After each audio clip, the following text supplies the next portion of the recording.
Un po' di luce in fondo al tunnel se l'azienda guarda oltreoceano o verso Oriente soprattutto.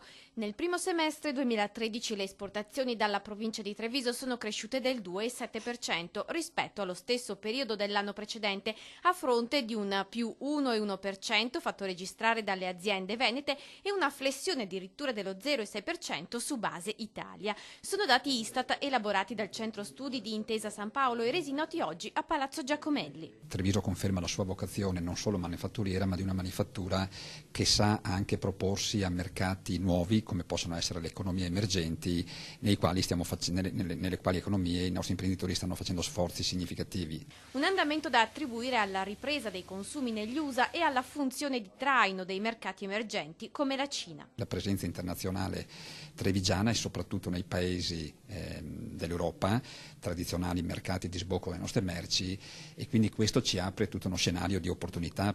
Fra i comparti più vivaci vi sono quelli dell'industria agroalimentare, mentre a preoccupare restano l'abbigliamento e la meccanica. Nel complesso si guarda a domani con un pizzico di ottimismo in più, si cerca di scorgere quei piccoli segnali che potrebbero portare alla risalita. Negli ultimi mesi, anche se non c'è ancora l'inversione della curva, il tasso di decrescita si è decisamente rallentato, che normalmente prelude al rimbalzo.